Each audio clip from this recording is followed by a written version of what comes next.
सदुद्दीन ओवैसी साहब, उन्होंने काबे में जाकर कसम खाई थी, कह रहे हैं वो 4 चमचे जो साथ में लगे रहते।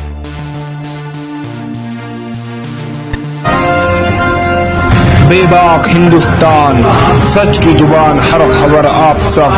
हम आज बात करें तो हम मुस्तफाबाद विधानसभा की बात कर सकते हैं।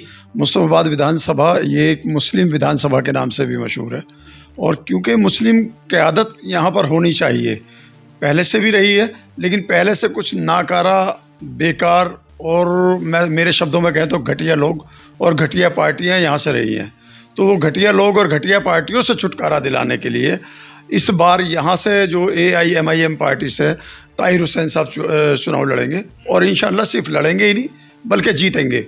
और दिल्ली की विधानसभाओं में 70 विधानसभाओं में सबसे पहली सीट ये वाली होगी जब इंशाल्लाह ये ताहिर हुसैन साहब जीत कर आएंगे। अलग तरह का जब से इस बात का जो है अनाउंसमेंट हुई है, घोषणा हुई है कि ताहिर हुसैन जो दिल्ली दंगों में आरोपी रह चुके हैं, उनको यहाँ से जो है MIM पार्टी जो है टिकट दे रही है और यहाँ से लड़वा रही है, तो एक अलग सा युद्ध सा छिड़ गया है। समझ लीजिए हलचल सी मच गई है कि उनकी जो छवि है कहीं ना कहीं उससे फर्क पड़ेगा। आरोप तो किसी पे भी लगाए जा सकते हैं, सिद्ध होना मुश्किल है। मैं आपके ऊपर कोई आरोप लगा दूं लेकिन उसे सिद्ध तो नहीं कर सकता ना। जब सिद्ध हो जाएंगे हम उनको आरोपी तब कहेंगे। तो प्लीज़ मैं आप तमाम पत्रकारों से ये भी कहूँगा कि उनको आरोपी ना कहें। वो अभी जेल में हैं, उनके ऊपर आरोप कोई भी सिद्ध नहीं हुआ है। अगर आरोपी कहेंगे तो मुझे पर्सनली बड़ा बुरा लगेगा, तो उन्हें आरोपी ना कहें। वो एक उनको किसी साजिश में घेर लिया गया है, किसी साजिश के तहत उनको जेल में रखा गया है, लेकिन वो आरोपी नहीं है।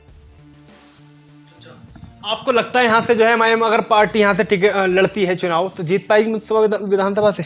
दिल्ली की 70 सीटों में से सबसे पहली सीट मुस्तफाबाद सीट होगी, जिसमें से AIMIM जो है वो जीतेगी। दावे के साथ कह रहे हैं 100% दावे के, बल्कि 200%, 200% में दावे के साथ ये बात कह सकता हूँ। आपके सामने दो बहुत बड़ी राजनीतिक पार्टी रहेंगी, आम आदमी पार्टी और बीजेपी। आपको लगता है? देखिए, आम आदमी पार्टी अब खत्म है और बीजेपी का यहाँ पर कोई अस्तित्व नहीं है।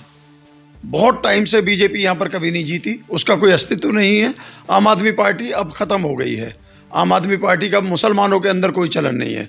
मुसलमान उसको चाहते भी नहीं कि आम आदमी पार्टी जैसी पार्टियाँ हैं, क्योंकि ये वो लोग हैं जिन्होंने दिल्ली दंगे में, मैं अगर बात करूँ इसी मुस्तफाबाद की, तो दिल्ली दंगे के अंदर यही वो सीट है जहाँ पर दंगे हुए। यही वो सीट है जिस जगह पर साजिश के तहत ताहिर हुसैन साहब को अंदर कर दिया गया।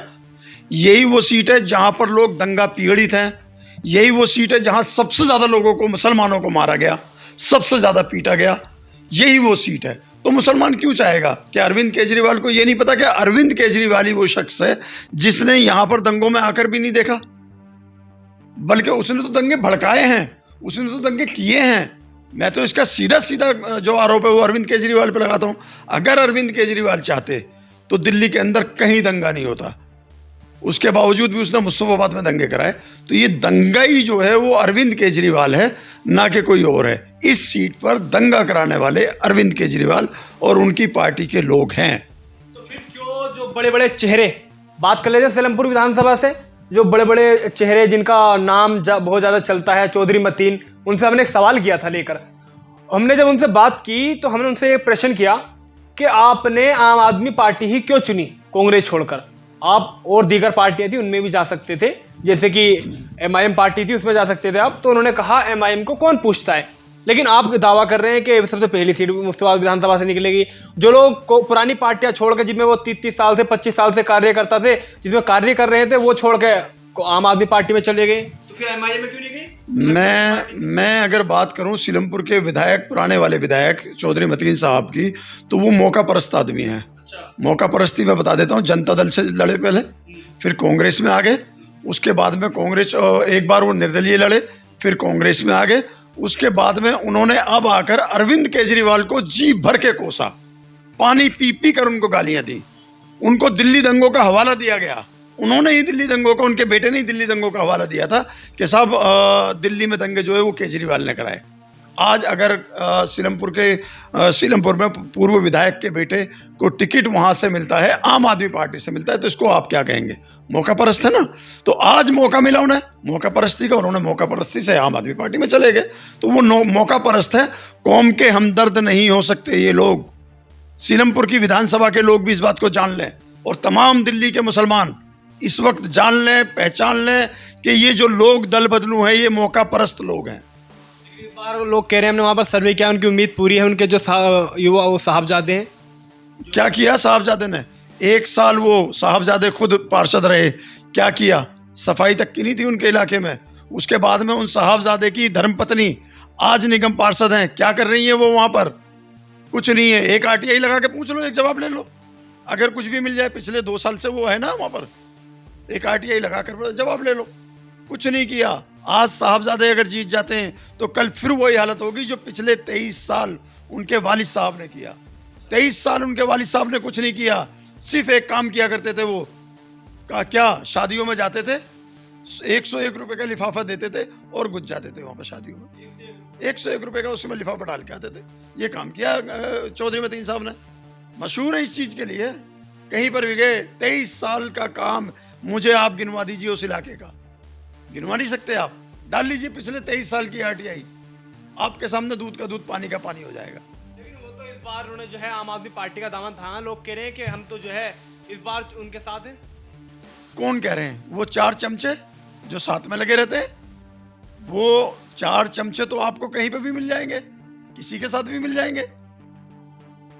आप अगर 4 आदमियों को पूरी विधानसभा गिन रहे हो तो ये गलती है। वो 4 आदमी विधानसभा नहीं होते। आने दो ना इलेक्शन, आने दो, वोटों की गिनती होने दो। आपकी जो MIM पार्टी है, साफ साफ आरोप लगते हैं कि बी टीम है। इसलिए जो अभी बात चल रही है कि चौधरी मतीन ने साहब कहा कि इसको कौन पूछता है, MIM पार्टी को कौन पूछता है, भाई इसमें क्यों जाएंगे हम? तो और आरोप किसी पे भी लगाए जा सकते हैं। बी टीम के बारे में मैं आपको एक बात बता देता हूँ। मेरे सदर जनाब मोहतरम असदुद्दीन ओवैसी साहब, उन्होंने काबे में जाकर कसम खाई थी। अगर एक मुसलमान इसके बावजूद भी, उनकी कसम खाने के बाद भी उन पर यकीन ना करे, तो फिर आप उसे क्या कहेंगे? मेरी वो औकात नहीं है कि मैं उसको काफिर कहूँ, लेकिन मेरे नज़दीक वो ऐसा ही है जैसे एक कुफ्फार है। अगर कोई ऐसी जगह पर भी कसम का यकीन ना करे कोई मुसलमान, तो क्या वो मुसलमान कहलाने के लायक है? अरे नालत है ऐसे मुसलमान पे। काबे से बड़ी कोई जगह है क्या? आप मुझे बता दीजिए तमाम मुसलमान, अगर कोई काबे से बड़ी जगह हो। असदुद्दीन ओवैसी साहब ने जिस दिन से काबे में जाकर कसम खाई है, उस दिन से लोग उनकी तरफ आ रहे हैं, उनकी तरफ भाग रहे हैं। लोग चाहते हैं ओवैसी साहब आए, पूरे देश में चाहते हैं लोग। तो महाराष्ट्र से क्यों सीट हार गए आप? महाराष्ट्र में हमने 16 सीट लड़ी, 1 जीते। यही है ना आपका सवाल? यही है।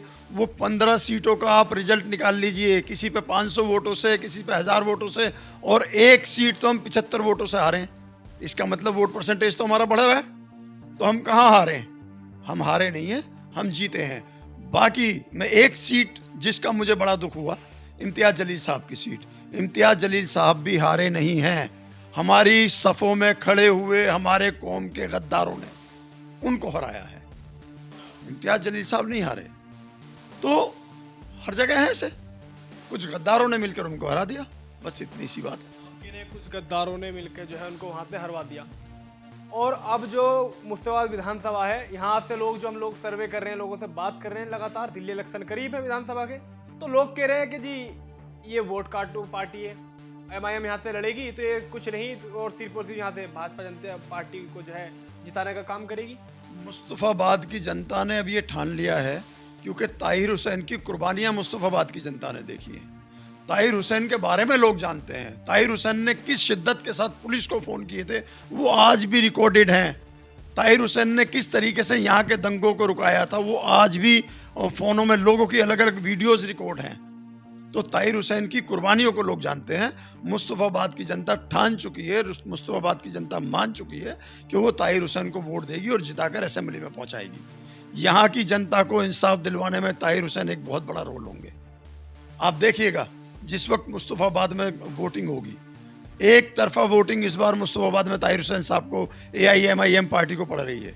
1 साइडेड जीत कराएंगे। मैं आपसे बार बार कह रहा हूँ कि दिल्ली की सबसे पहली सीट होगी जिसका अनाउंसमेंट होगा कि ताहिर हुसैन जीत चुके हैं। कुछ लोग कह रहे हैं जब आधे वोट जो है एमआईएम पार्टी की तरफ चले जाएंगे मुस्लिम वोट, और आधे चले जाएंगे आम आदमी पार्टी की तरफ, क्योंकि कुछ लोग ऐसे हैं कि वो आम आदमी पार्टी को ही वोट देंगे, तो फिर जो है यहाँ से बीजेपी जीत जाएगी। एक टाइम में लोग ये भी कहा करते थे कि कुछ लोग जो कांग्रेस को वोट देंगे, कुछ लोग जो AIMIM को देंगे, कुछ लोग जो है आम आदमी पार्टी को देंगे, कुछ लोग BSP को देंगे, कुछ लोग SP को देंगे, कुछ लोग लालू प्रसाद यादव को देंगे, कुछ लोग NLP को देंगे।